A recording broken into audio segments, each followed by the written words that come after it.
The US-Australia alliance is bigger than any president or prime minister. Events in the Middle East meant Prime Minister Anthony Albanese missed his first chance to meet US President Donald Trump.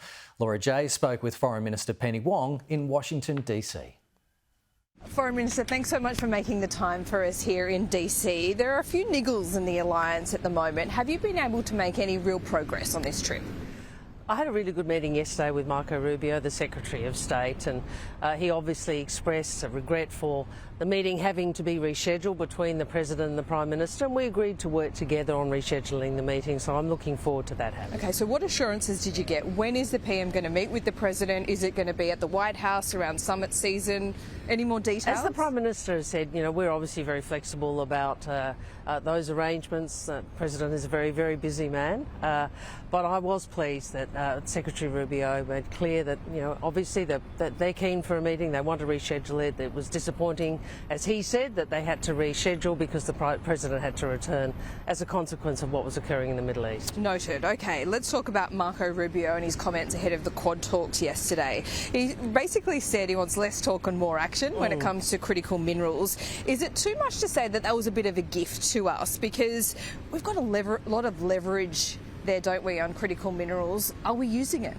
Well, you might recall during the election campaign the Prime Minister spoke about this and spoke about creating a critical minerals reserve, and we do recognise this is a strategic asset to Australia, but also to our partners and to our principal strategic partner and ally, the United States. So, Australia has a great many of the world's critical minerals. We have a capacity not just to mine them, but also to process them. We're already doing that, and we can do more.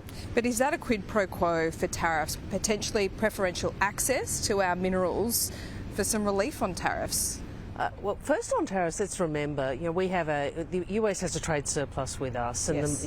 Whilst we keep on reminding them. Well, I think it's an important set I of do too. Facts to continue to talk about, because there's a lot of benefit to the United States from the free tariff arrangements that exist under our free trade agreement. But look, we see the strategic benefit in critical minerals. We recognise that assuring those supply chains is important for Australia, it's important for the US, it's important for allies and partners. So of course the Quad did discuss this, and we have more work to do on how that might work with the United States and with friends and partners. But they're interested. They are interested, and we are interested. Okay, good. You noted yesterday that Secretary Rubio, well, I note that you said Rubio yesterday did not raise defence spending with you. How significant is that? Is that a sign that they no longer want to pursue that with Australia? There are other matters at hand, because it was only a couple of months ago that Hegseth raised that with Richard Marles. Look, we had a lot to talk about, right. And obviously we live in a region which, as Secretary Rubio said, is being reshaped, and the future of the 21st century will be defined by that reshaping. So obviously we have a lot to talk about. In relation to defence, I've said, the Prime Minister said, Richard Marles has said, we take a capability-based approach to funding. We have the largest peacetime increase in defence funding in Australia's history. The circumstances are such, I know there will be more capability required. I think we all understand that, and we will fund the capability that Australia needs. So is there significance in him not raising with that yesterday, or am I looking too much into this? Well, I can only report that from the meeting. Obviously, there's a lot to discuss, and I appreciate that it's a focus of some discussions, but the focus yesterday was on much more on what we can do together, and also on AUKUS. That's a win-win, or win-win-win. Well, you said deal. It was well understood, AUKUS, yesterday, well understood in terms of the importance of that pact. Australia's geography, I think, is far more important to the USA. Whether they're kind of talking that up front or not, but could the trade-off actually be here not an AUKUS review or any changes to that security pact, but could it be more forced posture in Australia?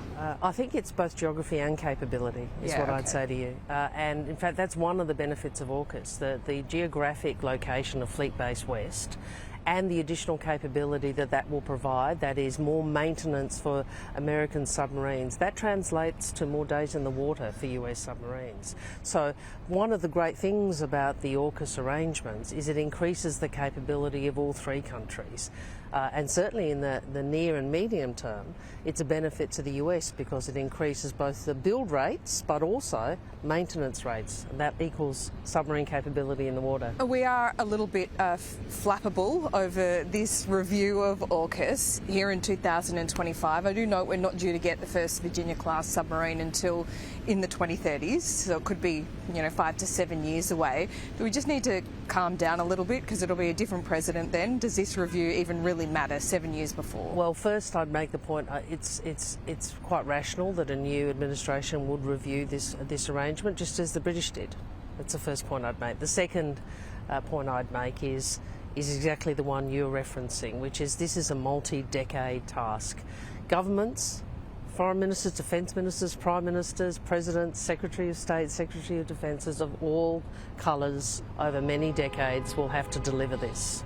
And we're going to have to work together, and we're determined to do that. Right, just quickly on a few other things. You would have seen how Trump dealt with Canada over their digital services tax. Now, we don't have that, but we do have a news media bargaining code.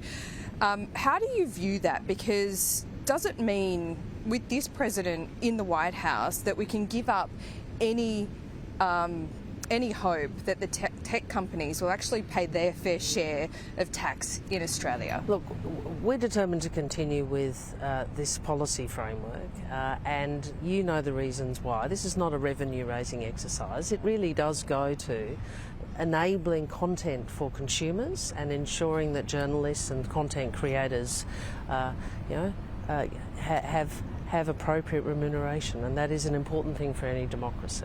But also paying the fair share of tax. We know that multinational tax shifting is one of the things that hurts our budget so much. I mean, successive governments have spoken about it.